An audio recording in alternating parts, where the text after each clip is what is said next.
I was already standing in the waiting room of the medical center, clutching the registration form with the serial number 42 in my hand, when it dawned on me. The doctor who was to perform my termination of pregnancy was the same man with whom I had spent the night 4 months ago. He looked at me through the glass window of the reception desk, and there was no condemnation or amazement in his gaze, only complete serenity, as if he had long anticipated this meeting.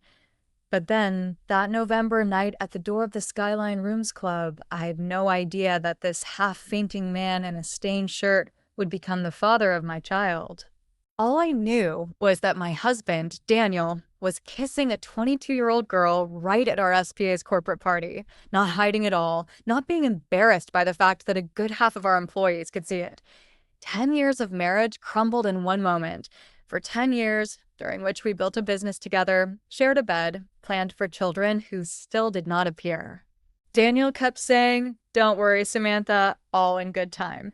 As it turned out, he was in a hurry to embrace the trainee manicure master. I stormed out of the club, forgetting about my raincoat, and the January frosty air hit me in the face like a slap in the face. There was a man lying at the service entrance, not old. He looked about 38, all rumpled, very drunk, with a split lip. The security guards of the establishment stood over him, wondering what to do. "He's got his papers. He's breathing. Let him sleep it off," one suggested. "Yes, throw him over the fence. Why bother here?" another objected. I still don't understand what motivated me back then. Perhaps I saw in his face a similar pain that I was experiencing myself. Maybe I just wanted to do something crazy that would hurt Daniel as much as he hurt me. "This is an acquaintance of mine," I told the guards. "I'll take it." The man could barely stand on his feet, but when I supported him by the arm, he looked at me with amazingly clear eyes. "Thank you," he croaked. "Not a word," I interrupted. "Just let's go." We hailed a taxi. He gave me an address in Beacon Hill, a quiet side street lined with old Boston houses. In the car, he was silent, leaning against the window, and I was thinking that I was doing something irrevocable. However, the thought that Daniel might be looking for me at the club right now made me move on. His apartment was surprisingly tidy for a bachelor. Textbooks on surgery, a perfectly clean kitchen, fresh linens. He excused himself and went to the shower, and I stood in the middle of an unfamiliar living room, wondering why I had come here at all. When he came out clean, in his home clothes with wet hair, I saw a completely different person, exhausted but attractive. "My name is Aaron," he said, "and I don't understand why you helped me." I didn't answer. Instead, I went up to him and kissed him. He didn't pull away, but he didn't take the initiative either. He just let me do what I wanted to do. We made love slowly, carefully, as if we both realized that this was a way to numb suffering rather than find joy. In the morning, I woke up to the aroma of coffee. Aaron was standing in the kitchen, already dressed, and looking at something on his smartphone. There were 2 mugs and a plate of toast waiting on the table. "Good morning," he said without looking up. "I do not know your name."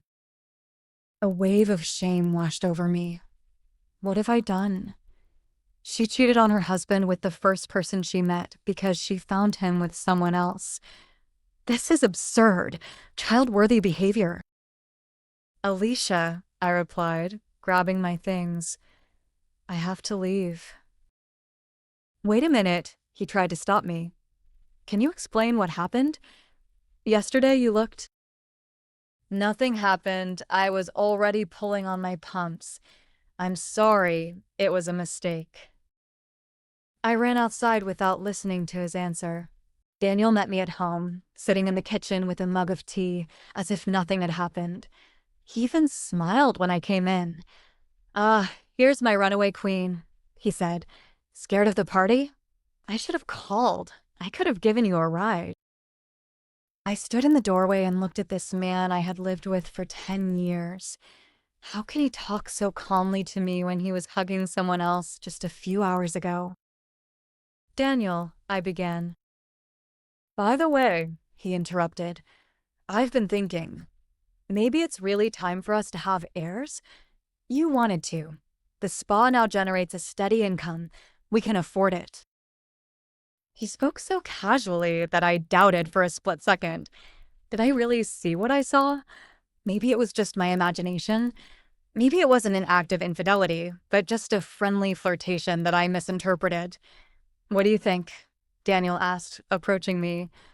"Samantha, you look weird. Everything is fine?" He hugged me, and I smelled the familiar scent of his aftershave mixed with someone else's perfume. A subtle, sweet scent that definitely wasn't mine. "Where were you last night?" I asked. "I've been looking for you," he replied without even blinking. "Then I went home. I thought you were already here. Where have you been?" A lie, the most brazen, cynical lie, and he wasn't even trying to make it believable. The next 4 weeks were spent playing some kind of absurd game. Daniel played the role of a model spouse, bought bouquets, offered romantic dinners, and talked about our future together. And I pretended to believe him and tried to forget that night with Aaron. But I couldn't forget. Not because I fell in love with a stranger. No, it was just a mistake, a momentary blurring. But now there was a secret between Daniel and me that was getting more unbearable every day. I tried to get back to my usual life, working in a salon, meeting with friends, going to the movies with Daniel, but anxiety was growing inside, as if I was standing on the edge of a precipice and realized that sooner or later I would break down. And I broke down that morning when I woke up with a bout of nausea and realized that I had a delayed cycle. 12 days delay. I bought the test at a pharmacy on the other side of Manhattan, as if someone might recognize me and tell Daniel. The two stripes appeared instantly, vividly and distinctly. I was sitting in the bathroom with the toilet lid down and looking at these lines. A child, but from whom? Daniel and I got intimate the same week I was with Aaron. Mathematically, both men could have been the father, but in terms of dates, the stranger from that night was more likely. I hid the test in my makeup bag and went out to Daniel, who was having breakfast, watching the news on his phone. "How are you, sunshine?" "What is it?" he asked, without taking his eyes off the screen. "I'm fine," I replied. And that was my first lie in our new life, which had already begun. For 3 weeks, I carried this secret inside me like a ticking time bomb. I woke up every morning thinking, today I'm going to confess to Daniel. She went to bed every night without saying anything. I tried to convince myself that the child was from my husband. I counted the days, reread articles on the internet about conception, and looked for any excuses. If Daniel stops cheating, if we really become a full-fledged family, maybe everything will get better. Maybe I can forget that night and live as if it never happened. But Daniel didn't stop. He became more careful, but not more honest. He stayed late at work, answered calls in another room, put the phone screen down when we had dinner. I saw these small signals and realized that nothing had changed. He just learned to disguise himself better, and the nausea was getting worse. In the mornings, I could barely crawl to the bathroom, and Daniel asked if I'd caught a cold. I nodded and ran to empty my stomach, thinking about how ridiculous everything had turned out. On Thursday evening, I couldn't stand it. Daniel was watching baseball, and I was sitting next to my laptop, pretending to be working with salon reports. In fact, I've been reading women's forums and trying to figure out when is the best time to do a DNA test. Daniel's phone was on the couch between us. He had been screaming from the messages for half an hour, but her husband was not paying attention, too carried away by the game. Notifications popped up on the screen, and I couldn't help but see the first lines. "Danny, I miss you. When will we meet? I can't wait any longer. You promised you'd talk to your wife." Talk to your wife. So he's not just having fun. He's planning to leave. He's planning to leave me for a 20-year-old girl who works at our salon. I got up and went into the bedroom. My hands were shaking as I opened the drawer where my documents were. I had to find the number of the gynecological clinic and make an appointment for the procedure immediately. If Daniel leaves, I can't do it alone. Not with a child whose paternity is in question, not at the age of 30 when you have to start life from scratch. I dialed the clinic's number with trembling fingers. Rutherford City Medical Center, an indifferent female voice replied, "I need to sign up." I stopped talking. I couldn't pronounce that word. "For an abortion," the woman clarified. "How long?" "About 6 weeks." We can suggest tomorrow at 9:30 a.m. or the day after tomorrow at 11:45 a.m. tomorrow, I said quickly before I changed my mind. 9:30. When I returned to the living room, Daniel was still watching TV. His phone was in the same place, still making noises. "Samantha," he said, without taking his eyes off the screen. "I'll be late tomorrow. Mike and I have a meeting with cosmetic suppliers. Mike is our partner, an honest and straightforward man. If there really was a meeting, he would have informed me." "Okay," I replied. This lie was the last straw. In the morning, while Daniel was taking a shower, I got dressed and left the house. There was a form with the number 42 in her purse. The clinic greeted me with the smell of antiseptic and silence. I was sitting in line with other women, young and not so young, alone or with escorts. No one was talking. Everyone was looking at their phones or at the floor. Number 42 was called at 10 minutes past 9. I got up on weak legs and followed the nurse down the hall. She opened the door of the office and said, "Come in to Dr. Ahmed." Aaron was sitting at the table in a white coat with neatly trimmed hair and attentive eyes. He looked up from the medical history and froze for a second, recognizing me. "Alicia," he said softly. I couldn't move. Of all the doctors in the city, of all the clinics, he was the one who was supposed to terminate my pregnancy, a pregnancy that could have been his. "Have a seat," Aaron said, pointing to a chair in front of the table. I sat down, clutching my bag. The office was very quiet, except for the ticking of the wall clock and the distant street noise. "Are you sure about your decision?" "What is it?" he asked, flipping through my card. "Yes," I replied, but my voice faltered.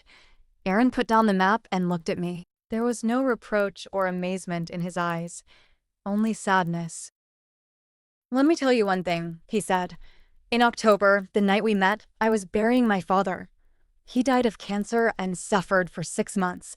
The wake was held at that club because Dad loved dancing, and the Skyline Rooms was his favorite place. I listened, not understanding what he was getting at. After the wake, I got drunk for the first and last time in my life," Aaron continued. "I couldn't accept that he was gone. The guards put me outside, and I thought I was going to stay lying in the mud. And then you came along." He paused, looking out the window. "You saved me that night, not only from the cold, but also from despair." "And now what?" I asked. "Now I have to end the life of someone who could be our child." Our word hung in the air between us. We both understood that there was such a possibility. "That's not your concern," I said. "I have a difficult situation at home. I cannot." "You can," he interrupted. "You're just afraid." Tears welled up in my eyes. He was right.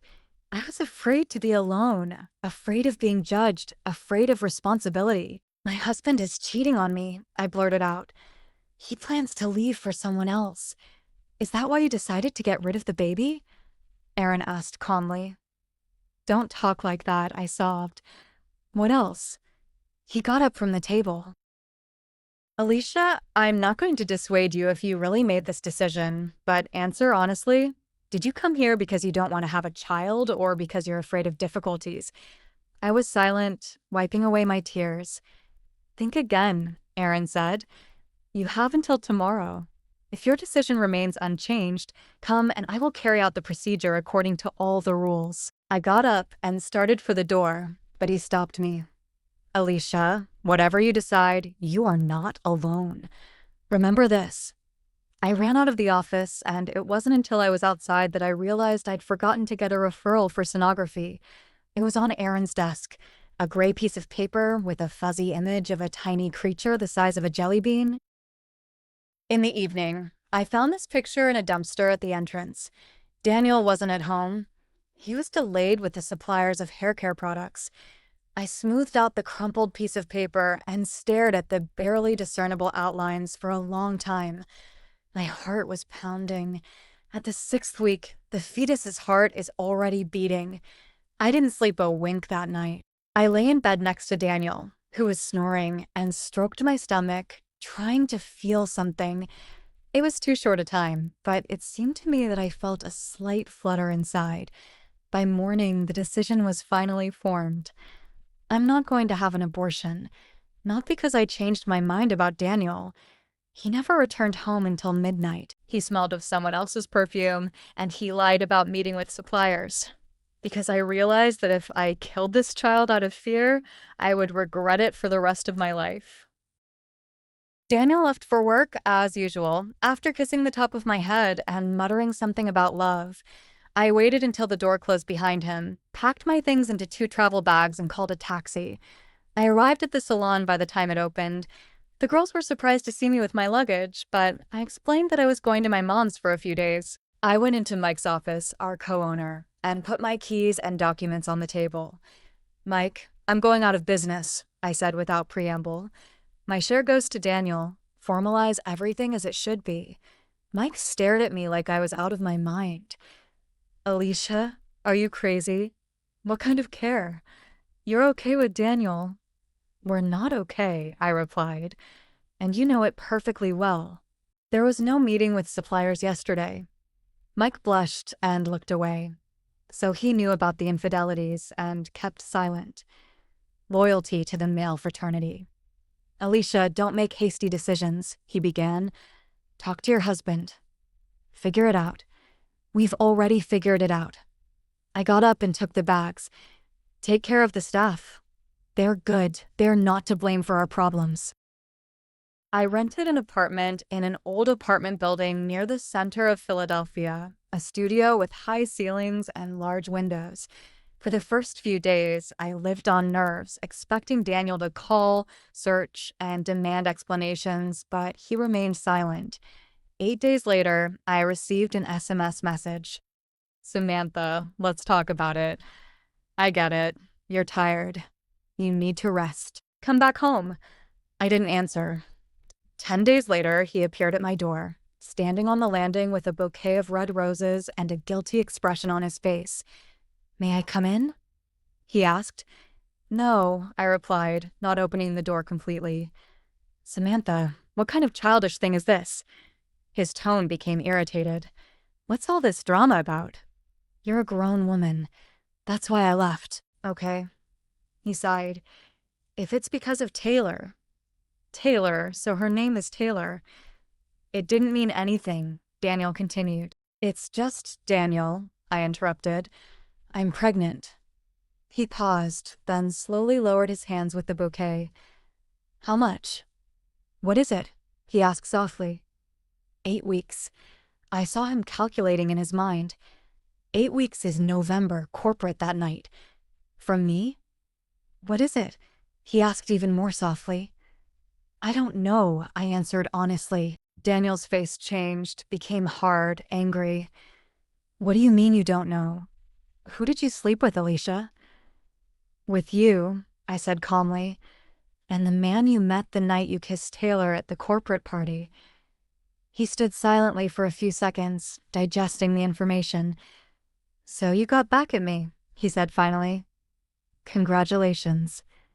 Turn out." "It's not revenge, Daniel. It's the consequences." "And what now?" He threw the roses on the floor. "You're going to have a baby from no one knows who." "I will give birth to someone who will be there," I replied and closed the door. Daniel knocked for another 7 minutes, then left, and I sat down on the floor in the hallway and cried, not out of self-pity, but out of relief. Finally, everything is said. Aaron found me a month later. He just knocked on the door on a Saturday night when I was reading a book about perinatal psychology. "How did you find out the address?" I asked, letting him in. "Through the clinic's registry office," he replied. "I'm sorry to intrude, but I was worried." He brought a bag of groceries and a thermos of broth. "You don't have to," I said. "I know." He took off his jacket. "But I want to." We had dinner in silence. Then he washed the dishes, and I watched him move around my small kitchen, confidently, calmly, as if he had been here many times. "Aaron," I said, "and if the child is not yours? And if it's from me?" He answered the question with a question. "Is everything complicated then?" "Everything is already complicated." He wiped his hands on a towel, but that doesn't mean it's hopeless. In the 5th month, Daniel appeared with a lawyer, demanded a DNA test, threatened legal proceedings over the division of assets, shouted that he would not allow raising someone else's child at his own expense. I stood in the doorway of my apartment, covering my rounded stomach, and listened to the man I'd lived with for 10 years turn alien and embittered. "Do you understand what you're doing? Stop it," he shouted. "Destroying your family for the sake of some random man." "You destroyed the family," I replied softly. "Does Taylor know you're here, by the way?" The lawyer tugged on Daniel's sleeve, making it clear that it was time to leave, but the husband tried again. "Samantha, come to your senses. I don't care who the baby is from. Come back. We'll start all over again." "It's too late," I said, and closed the door. Aaron was standing on the stairs 1 floor below. He got up when Daniel and the lawyer left. "Have you been here long?" I asked. "Enough to step in if necessary," he replied. "No need, I see." He hugged me. "It's all good." I nodded against his shoulder. "Yes, everything is fine. Finally." My daughter was born in June, when azaleas were blooming outside the windows of the maternity ward. Aaron held my hand during labor and was the first to pick Emily up when the doctor showed her to me. "She's beautiful," he said, looking at the wrinkled red face. "A real beauty, Emily." We chose a name a week and a half before giving birth, sitting on a park bench and going over the options. Aaron suggested classic names, and I suggested modern names. And then he said, "Maybe it's just Emily." And I realized, yes, it's Emily. Daniel came on the 4th day with a huge bouquet and a box of baby clothes, stood in the doorway of the ward, looked at me with the baby in his arms, and was silent. "Can I see it?" "What is it?" he finally asked. I nodded. He came over, carefully pulled back a corner of the blanket, and stared at Emily's face for a long time. "Who does she look like?" I asked softly. "At myself," I replied. It was the truth. Emily was amazingly original from the very first days, unlike me, Aaron, or Daniel, just Emily. "Let's do a test," Daniel suggested. "What for?" "To know." I shook my head. "Daniel, what's the difference? You chose Taylor. Live with her and be happy." He stood for a while longer, then kissed me on the forehead and left. We never saw each other again. Aaron picked us up from the hospital in his old Toyota Camry, brought us to my apartment, where there was already a cot and a changing table. "When did you get there?" I was surprised. "While you were giving birth," he smiled. "I have the keys. Do you remember?" I didn't remember when I gave him the keys, but it didn't matter. It was important that he was here, that Emily was sleeping peacefully in his arms, that the 3 of us were sitting on the couch and watching the evening lights come on outside the window. 8 months later, Aaron opened a private clinic in our area, small but modern, where he received patients and performed minor procedures. He worked a lot, but he always found time for us. I have launched an online cosmetic store. Not a salon, but a delivery store. I worked at home while Emily was sleeping, and gradually things started to work out. Daniel did not interfere. We processed the documents for the business section through lawyers without meeting. We didn't play family. Aaron rented an apartment nearby, came every day, helped with Emily. But we weren't officially a couple, just 2 adults who took care of each other and the child. Isn't that strange? I asked one evening when we were walking along the Hudson River embankment with a stroller. "What exactly?" "We don't even know who Emily is from, but we're raising her together." Aaron stopped and looked at his daughter sleeping in the stroller. "Is it important for you to know?" I thought, no, it doesn't matter.